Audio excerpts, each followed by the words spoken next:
All right, welcome everybody. My name is Emily Culmer, and I'm your podcast engineer with the World of Ability Podcast Network. And we are happy to have an all new show with the World of Pets by Debbie Hayes of Deb's Pets. And this is going to be a great show, which you're going to love because it's all about your pets, like an animal house. So, again, I'm Emily, and I'm going to pass it over to Debbie and David to get. Thank you. Hopefully not exactly like Animal House. Anyway, yes, I'm Debbie, and I would like to say that we want our pets to trust us. We want our pets to see our unconditional love. They have unconditional love for us. We also want them to live a long life, but we want that to be a quality life. And we found something that we felt can facilitate that. There are actually 400 studies that have been done on this particular mushroom, which is the Coriolus versicolor mushroom. It is not the type of mushroom that makes anyone high or any pets high. So if you want something like that, you need to go someplace else.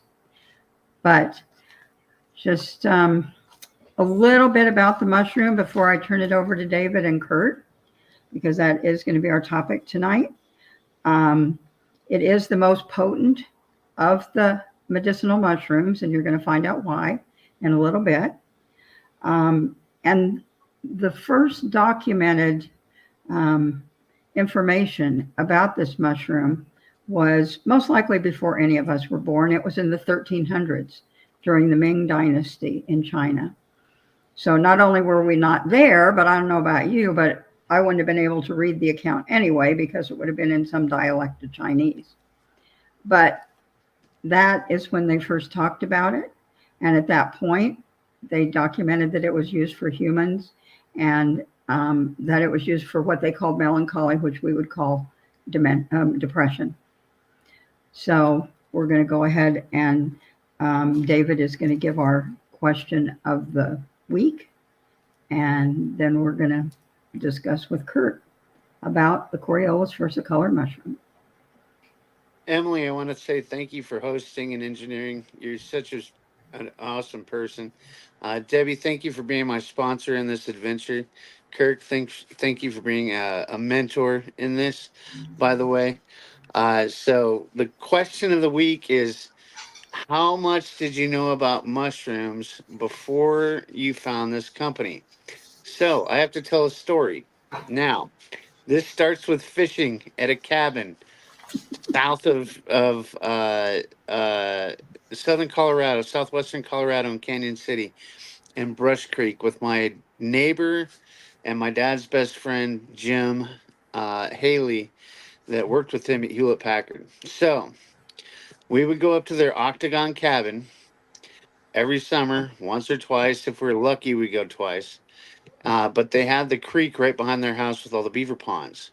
So they taught me how to dig up the worms by the side of the creek, how to catch the fish in the beaver ponds, how to catch them in the little, little bubbles, if you will. And then the most important part was that after we caught the fish, we would go mushroom hunting. So I learned about orange caps, and they're like 6 to 8 inches, and they're big, and they have the sponge for the back, and we'd pick them and check for bugs. But the most important thing that he taught me while we were out there is watch what the deer eat.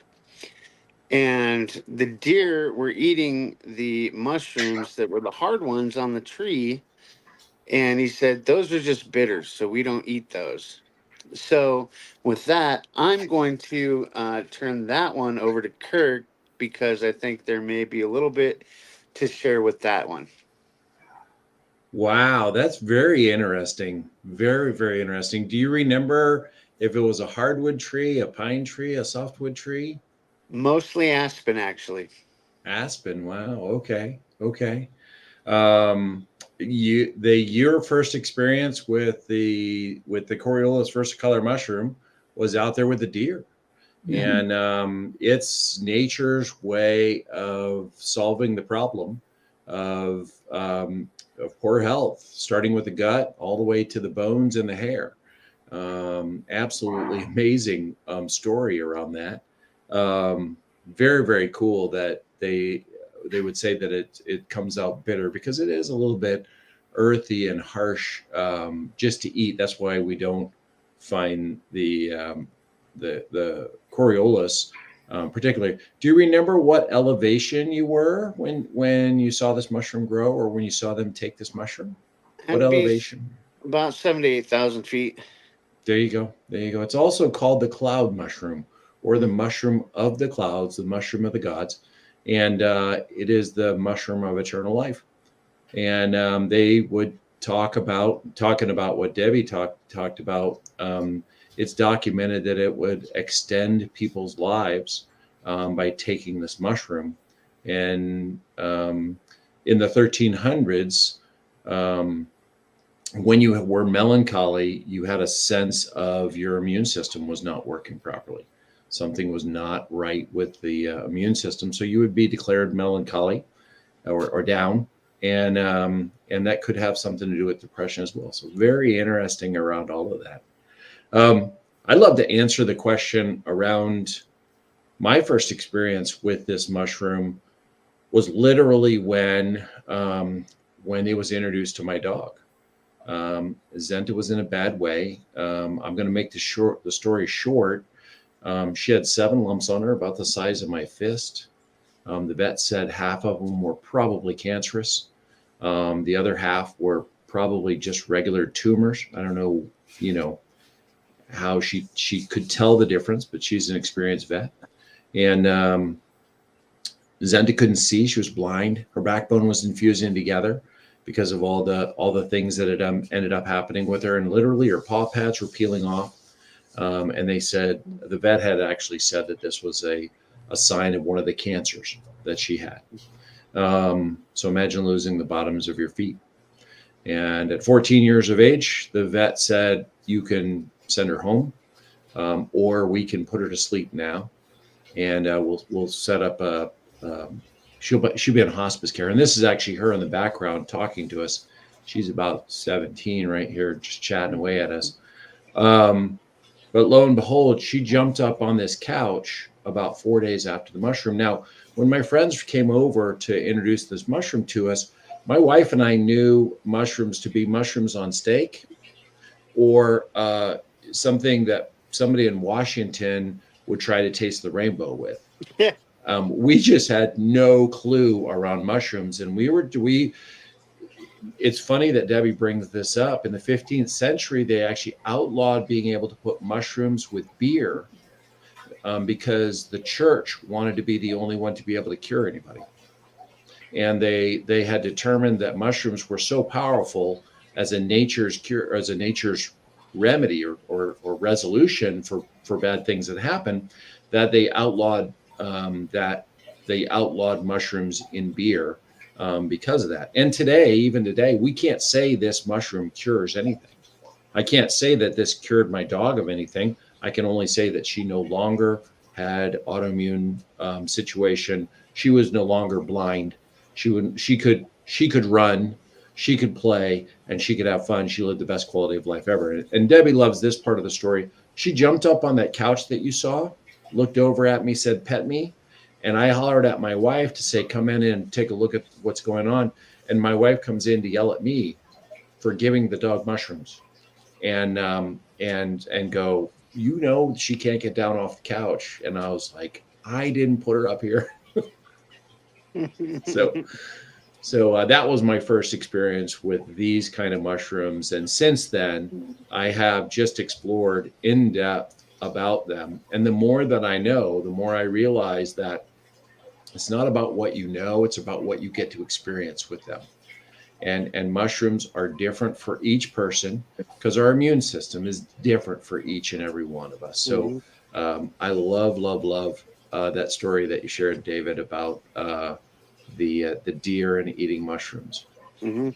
The way David described the mushrooms to me, it did seem like They were the Coriolus. I mean, the colorful. Mhm. Being from Southern Arizona, I always think of when I see your picture of the little swirls there. I Mhm. always think of the flamingo dancers and the way they, twirl their skirts and so forth. That's what the mushroom looks like, I think. Yeah, imagine this. This is one of the toughest mushrooms in the world. It actually eats hardwood trees. Mhm. And it actually lives its life helping to produce a good quality tree. It lives in the ground the majority of its life for 100 to 200 years. And it helps supply the tree with all of its nutrients and those things. And then when the tree dies, it breaks the tree down, and that's when we see the fruiting body come out, and that's when we see the on the bark going up the side of the tree. There's places that are rotten, and the tree is fruiting out of that portion of the body That's of the tree. that's But actually the fascinating that you should say that, because when I say we were in aspen trees and all that stuff, it would be on the aspen tree with no leaves in the middle of an aspen grove. So that's absolutely fascinating. I never even put that connection together. Mhm. Yeah, the communication effect that happens with the mushroom. Some folks have heard of a protein called cytokines, and imagine the well. I'll give you an example of what this mushroom does by a fungus mushroom that they use in Japan. They put little oat blobs where the subway stations were for Tokyo, and these are little. This is the meal of this mushroom, and the mushroom was so smart. It reached out and found the oat things, and then found a communication hub that was faster than the engineers that produced the subway in Tokyo, Japan. And so they altered the subway to match what the fungus had done and increase the efficiency of the subway by 19 to 23%. Wow. That's what That's ends up happening. incredible. They're so smart around what they do, and when we take them, they create a natural biome for us in our gut. That's where it starts, and Mm. so they build those good bacteria and attract the good funguses that we need and expel the bad funguses that are there. If anybody's had a dog that's had smelly feet, smells like corn chips, it will actually expel those funguses away. I actually have a next door neighbor that has a dog that had corn chip paws. Cutest thing. You smell these. You go in the house. It smells like they're just opened a bag of Fritos, and the dog's licking its paws and shaking its head because the fungus is in the ear and in the paws, and now you go in their house and the corn chip smell is all gone, um, and the dog's not licking its paws anymore. So absolutely amazing. What you were saying about the mushroom um, out in nature, um, we've been told that when the Exxon Valdez, and some of you may not be old enough to remember, but it was a really huge oil spill off an oil tanker in Alaska. And at the end of that, they actually put the Coriolus on the beach to help take the toxins in because Mhm. they needed to get rid of those toxins so that the wildlife could start to thrive again. And thrive they did. They actually found this out when they would go out into the woods in the North Pacific, and the chainsaws throw oil, right, when they cut these trees down. And they could throw, a pint to 2 or 3 quarts of oil on the ground around the trees. And they would go back to the hardwood trees that would have the enforced Coriolus that would be growing in the tree, and they would see that there was no oil that was around the tree.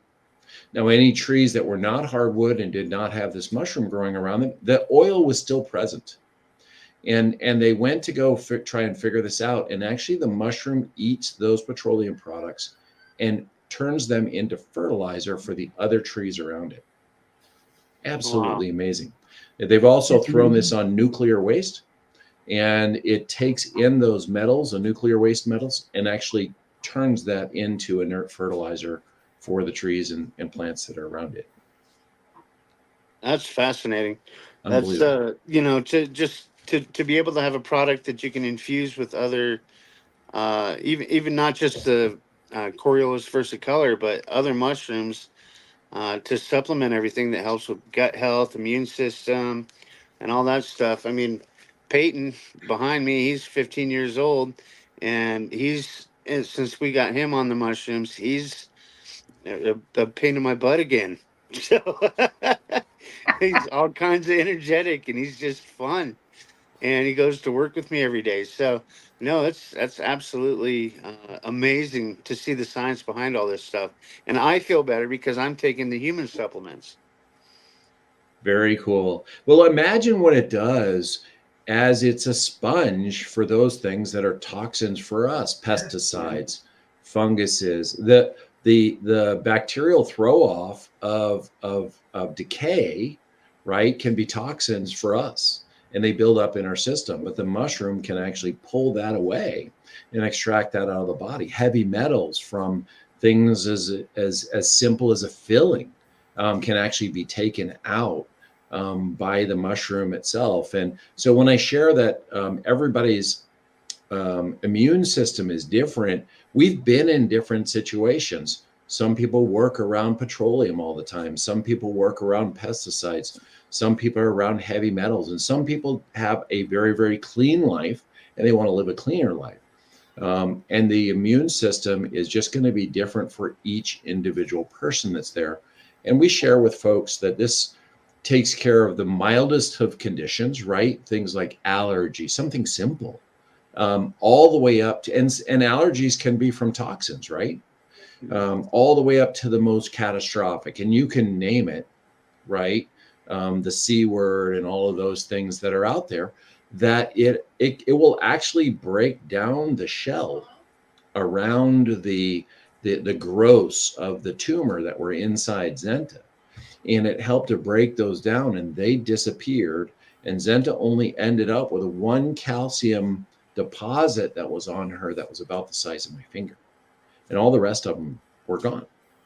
So it's absolutely amazing how it does that. And they don't know totally how it works because there's 2,500 working components in this mushroom. PSPs, PSKs, beta glucans, all of these things working together. Cytokines. Some of us have heard of different vitamins and methylizations of different things to be able to work with communication devices that are in our own bodies. This actually puts them on what would be steroids, and it allows the body to produce more of the good stuff that we need. Things like killer cells, repair cells, white blood cells, red blood cells. It allows all those things to get balanced out. Do I know how all those things work? I don't want to know how all those things work. I just want to know that they do, And Peyton Poo is a perfect example of that. There's no placebo for him, right? He's not taking the cookie and going, that I think I'm feeling better. He's just being a pain in your butt because that's kind of the guy that he is. He's the kind of guy that he is. But his energy has just improved, and his I would say stamina as well, which is really good to see, especially at age 15. Has totally improved, and so I'm super stoked. I'm super happy. I'll always be a customer of the product for sure, and for myself as well too. So what kind of, so you have not shared what you said that Peyton was hit by a car and stuff too, right? So yeah, he was born blind, survived parvo, hit by a car, paralyzed 4 times. He's had his tail sprained, and he's still kicking around. And so he's deaf now. He can't hear a thing that I say to him. So everything I do is with touch now. But which is crazy because he responds to it appropriately. I've taught him, hey, it's time to come, and I can tap him in a certain place, and he'll come up and come, and all that stuff. But his mind is sharp. He's just, his senses are gone because he's so old and he's been through so much. But he's super, super, super active. He bounces around the bed, with his little stuffy. I'll tap him on the butt. He'll twitch around. He'll go chase it. He'll sniff it out. and he'll play. But it's been amazing to see the transformation. I thought he was going to be gone, 8, 10 months ago, but no, I got him on the mushrooms, and he's coming back quick. And that's just absolutely amazing. And it leads me to the kind of mushroom, right? Hmm. Like a banana, right? We know bananas. Bananas are, they're yellow, right? We see them in the grocery store. But actually, one of the most nutritious bananas, there's a little bitty banana about like this, and it turns completely black and mushy, and it has so many nutrients that are in it. But we don't get to buy that in the store because it's not cheap to be able to produce. It's not cheap to be able to transport, and it's also not very eye appealing. And so you nailed something, that this mushroom can be just a bit on the bitter side and not flavorful like what we're used to.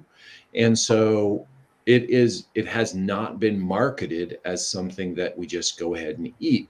And this particular strain of this particular mushroom is known by science to be the strongest and most potent with PSP and PSK. These are long poly sugar proteins that actually bind with our immune system. And then the extraction method actually does not destroy, it actually enhances the capabilities of the mushroom. So I'm excited about what you're hearing or what you're seeing, and what you're experiencing for yourself around patent poo, and all the other stories that are out there. Just absolutely amazing with what we've seen. And for people who don't know, the PSP and the PSK, those are polysaccharides. So most people have probably heard the term polysaccharides, but they're polysaccharide peptide and polysaccharide crestin. And would you like to tell a little bit about the extraction process that makes it the most potent of mushrooms? It is proprietary, but I can share a little bit about the extraction method that's there. The mushroom is it eats hardwood, right? So it has to be, it's in a brutal environment, and its cell wall has to be very, very tough. And so if you just ground up the fruiting body and you didn't do any kind of extraction method with it, it would just pass through your body. It wouldn't do anything for you, right? But we take the mycelial, the working component of the mushroom, where the mass of nutrients are that we need, and then we actually work with the extraction method to break down that cell wall in 3 different ways. And those 3 different ways actually allow the mushroom to have its maximum component in that way show up. So then we bring those 3 together. The company itself that we've actually paired with brings those 3 different extraction methods together to allow somebody to have something as simple as a tablet or something as simple as a capsule to be able to take as humans, and something as simple as a biscuit to be able to give to our animals.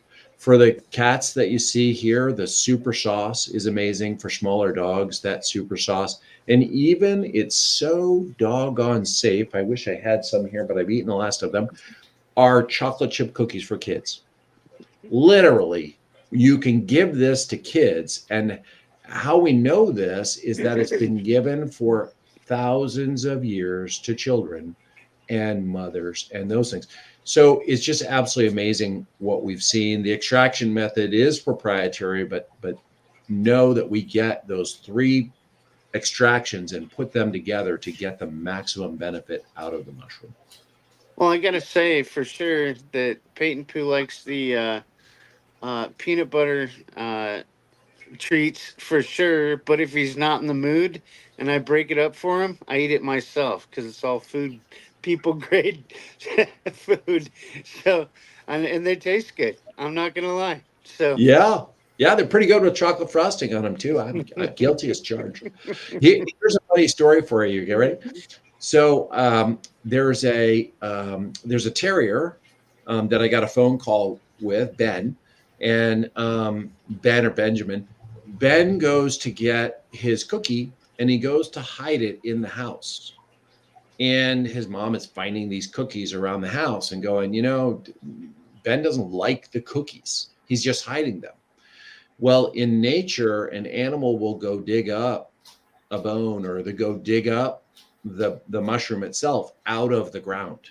Pigs, horses, deer, elk will all go dig in places where they know that this mushroom is and eat the mushroom straight out of the ground.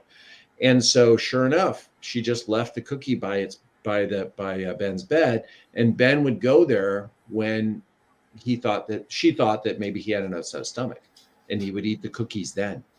And then that's the way he was getting his cookies. But he took the mushroom and put it in his secret hiding place to be able to get the cookie at that point in time. It's amazing how nature comes about for us around it all. So again, for those of you that don't know in the audience, all of our food for the pets is 100% human grade and made in a human grade kitchen. What I think is probably the most important is that it is all U.S. sourced ingredients. So that's why Kurt can say with a straight face that yes, it's okay, and David can say yes, I eat the cookies. I give them all to my dog. I don't think he would like to share very much. But one comment I had is that at one point I thought that turkey tail, which is like the umbrella of the Coriolus versicolor, that the two mushrooms were interchangeable, but they're not. The Coriolus is definitely more potent. And if you would like to address that, Kurt. I can, even the strain of Coriolus that's there. So imagine it this way, Debbie. Everybody's tasted sourdough bread, right? And sourdough is a fungus, but San Francisco sourdough has an amazing sweet and sour kind of flavor. It really kind of is the place to get the best kind of sweet and sour kind of sourdough that's there. And that's one particular strain of bacteria or fungus that eats the flour, works off of the flour. And we can have other sourdough breads around the world. They just don't taste quite as yummy as sourdough bread coming from San Francisco. That's similar to what we're looking at here in this particular varietal. The way that it started with the company is that there was literally a human, a mom, and she was in New York, and her son was in California, and she had the big C word with her lungs, went to Sloan Kettering, and they took portion of her lung. They thought everything was okay. They go back to life. And in the meantime, the son reached out to another family member who was a doctor in Japan and said, hey, this happened to my mom. And he said, look, we're studying a mushroom here. We give it to the population in Japan. It's a particular variety. I'm going to send you some and send them to your mom. Well, as that's coming through, mom's not feeling so good anymore. She goes back to Sloan Kettering, and the polyps have shown back up in her lungs. And they said, if we take the polyps, we take your lungs, you're stage 4, head home. And so she goes home, she puts her affairs in order, she gets these capsules, starts taking the mushrooms, and lo and behold, after the first month, she no longer has night sweats. She then eliminates the cough. After the third month, she's no longer in pain. And after month 4, she goes back to Sloan Kettering, and they sat her down and said, we've never seen anybody come back from stage 4. What have you been doing? And it's one of the first studies that you actually see in the studies that are out there, in the modern studies that are out there. And this is the most potent strain, but it's also the most studied strain of all the mushrooms that are out there. And you have a lot of imitators, a lot of copycats, if you would, that will say turkey tail or even Coriolus versicolor mushroom. But this particular strain is the most potent. So if you're going to take one, it should probably be that one. And I love where you get them, Debbie. Your website is key around that. It's Deb at debspets.com. debspets.com. That's it. And I love that you have that for humans and you have that for animals. And from puppies all the way to older dogs. So somebody asked me the other day, why would I give this to a puppy? And it's the P word, right? Parvo. And now the new thing is actually this viral infection that's going around the United States that is attacking the dogs. The vets are giving medication that take 3-4 weeks to be able to resolve. And some of these animals are not making it. And yet they're giving this mushroom, and lo and behold, they're seeing results in 3 to 5 days. So absolutely give it from your puppies all the way up to your older pups. So I love where this is coming from and the product that works. Well, I think the one way you want to look at it is a supplement. I mean, do you take a supplement to keep yourself feeling good? I mean, do you take a supplement when you're not feeling well to feel better? Yes to both answers. And so that's the way you give the same courtesy to the dogs. Excuse me, pets. You can tell I have dogs. That that it is to help them feel better, but it also is to keep them feeling better. Absolutely. And sometimes as humans, we justify where we want to go with our supplements, right? We look for a little bit cheaper alternative, thinking that everything's the same. But in the supplement world, quality is truly not the same across the board.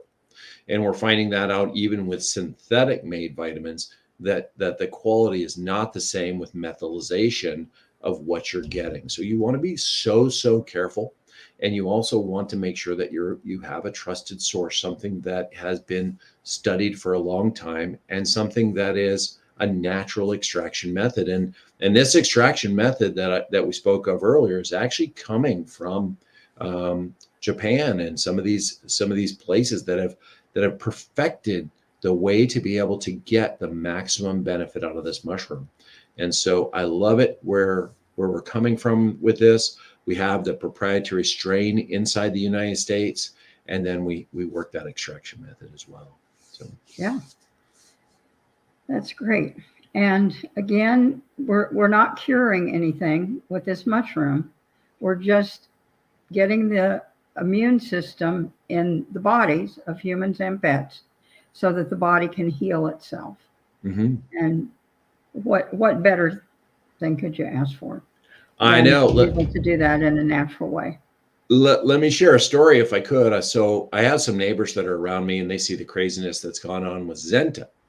And so I have a next door neighbor. They had a Chihuahua who had very few teeth and was 13 going on 14 at the time that Zenta was 14. And his name was Money. And so Money, whenever we were out, Money would bite my ankles and that sort of stuff, yap at me, those kind of things. And they came to me and said, look, Money's 13. He's lost more teeth. You're doing this for Zenta. Do you think this will work for Money? And we got him the sauce. And all of a sudden, Money is just like with Peyton Poo, just running around, being crazy, and all of a sudden not barking at me as much. I think Money knew that I was giving him good stuff. The allergies, the runny stuff from the eyes went away. He could then run around the yard, do all those things. His arthritis went away. His ears cleared up. He then would walk around on 3 legs, and they said he did that as a puppy. He would raise one leg up just to kind of play around, and he loved to be able to do that. And they were so excited to see that he was being like a puppy again. I mean, probably like what David's saying what's happening with Peyton Pooh. And Money lived to 20 years of age. And when he passed, it was a comfortable passing for Money. And Money did not have to go to the vet on a regular basis anymore, never lost another tooth, never had any major dilemmas with health. And he passed peacefully in his sleep. So it's absolutely amazing to see this. And it's even more amazing to hear the stories around the quality of life that comes to our animals, and also the quality of life that comes to people who jump on board with this mushroom as well. So Yes. I'm blessed to be part of the answer, and looking forward to resolving a lot of the problems for people. Yeah, I agree with you, Kurt. That's it is so, gives you goosebumps sometimes, some of the stories that we're able to tell. So thank you for coming. I'm not sure what happened to David here, but thank you for David's participation as well, of course, as my co-host. And next week, please get the word out. It's not that this week wasn't great, Kurt, sorry. But next week I have a friend that's going to come on. She gives a very poignant story about putting down one of her dogs, but there's a couple of other components of this and that I think people might benefit from hearing. And so in general, we're going to talk about the different ways when we do have to say goodbye to our fur babies, the different ways that we can put them to rest. Yeah, absolutely. So, that's very important. Yeah. So we think that'll be, and I'm sure I'm going to have my Kleenex box out here. I'll be tuning in. I'll be it. tuning in for it as well, because there's always tips that I can pass along, because that's inevitable, right? That's going to end up happening. So the best that we can do. Yeah, it is. And so Deb's Pets is the website for what we talked about today. Yes, debspets.com. Perfect. DEBSPETS.com. Perfect. Yeah. So Emily, can you close us out here? Well, I just wanted to thank everybody for coming, and we're here every Tuesday at 7 Mountain, 8 Central. So I encourage everybody to subscribe to our YouTube channel, and encourage everybody to join us if anybody's looking to be on the show. Let us know. And I guess until next week. Okay. One thing. Okay. Next week I'm having a really hard time figuring out the time. The time changes this weekend. Arizona does not go on the time change. So my friend that's going to be here next week has a business meeting at what would be our usual time. So you're going to have to look at the posts. It's usually 7 o'clock. It's going to be 7 o'clock. Oh man, this time change is really I've been through this like a dozen times today trying to figure this out. I believe it's going to be 7 o'clock Central Time next week, because she could not come at 6 because she has a business training. But we will. I'm sorry, Emily, that this is the first you knew about it, and you're my podcast engineer. Sorry about that. No worries. Yeah, we'll figure it out. Yeah, but I guess so. Stay tuned for updates. So until next week, everybody stay Yes. happy. Thanks everybody for coming.